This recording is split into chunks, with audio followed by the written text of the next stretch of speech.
जळगाव शहरातील प्रचंड वर्दळीचा रस्ता असलेल्या कोर्ट चौक ते गणेश कॉलनी रस्त्यावरील खाजाविया दर्ग्यासमोर अतिक्रमणामुळे पालिका प्रशासनाचे दुर्लक्ष झाले आहे। वारंवार मागणी केल्यानंतरही अधिकारी दुर्लक्ष करीत असल्याने सत्ताधारी भाजपच्या नगरसेविका दीपमाला काळे यांनी नागरिकांसह उपोषणाला बसण्याचा इशारा दिला आहे। जळगाव शहरातील कोर्ट चौक ते गणेश कॉलनी रस्त्यावर प्रचंड वर्दळ वाढली आहे।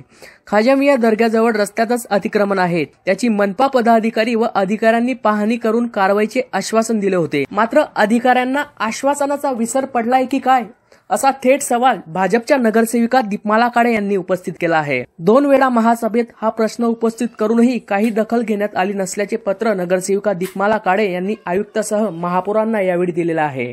नेमकी मनपा काय भूमिका घेते हा काळच ठरवेल। जुगल पाटील, ईबीएम न्यूज, जळगाव। या संदर्भात भाजपच्या नगरसेविका दीपमाला काळे यांनी ईबीएम न्यूजला अधिक माहिती दिली आहे। मागील 2 महासभा झाले, मी एक अतिक्रमणाचा विषय मांडलेला होता। गणेश चौक, कोर्ट चौक ते गणेश कॉलनीपर्यंत, गणेश कोर्ट चौकापासून तर गणेश कॉलनीपर्यंत तो त्याच्यातला काही अतिक्रमणाचा भाग काढण्यात आलेला आहे, पण अजूनही खाजाविया चौकातला अतिक्रमणाचा भाग काढण्यात आलेला नाहीये। मागील मला मुंडे साहेबांनी आश्वासन दिलं होतं की ते काम त्वरित करण्यात येईल। आता सुद्धा कुलकर्णी साहेबांनी मला आश्वासन दिलं होतं, पण अजून सुद्धा ते काम झालेलं नाही आहे। माझ्या वार्डातील नागरिकांची मला सतत कंप्लेंट्स येत राहतात आणि तिथे डिवायडर असल्यामुळे रहदारीला फार ट्रॅफिक जाम होते। तिथून पिंपराळाकडे जाणारे लोक किंवा शिव कॉलनीकडे जाणाऱ्या लोकांची रोज आवजाव असते, त्यामुळे तो रस्ता फारच अरुंद असल्यामुळे तिथे फार ट्रॅफिक जाम होते आणि ऍक्सिडेंट्स होण्याची पण भीती असते।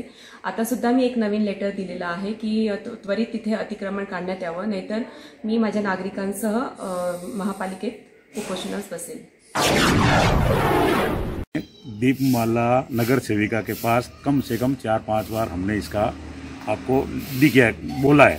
उसके बाद में भी उन्होंने पेपर में भी दिया और वहाँ अपने नगर पालिका में इसका विषय बार बार बना कि भाई इस पेपरबाजी भी हुई 2-3 बार, किंतु पेपरबाजी से अभी तक कोई इसका निवारण हुआ नहीं। इनमें आने जाने वालों के जैसे इतनी बड़ी कॉलोनी है, ये कॉलोनी के विषय में सब रकम से लोग आते हैं, शिव कॉलोनी से लोग आते हैं, उधर से भी लोग आते हैं, गणेश कॉलोनी के लोग हैं, तो इसके विषय में इसकी चर्चा अभी तक हुई नहीं है।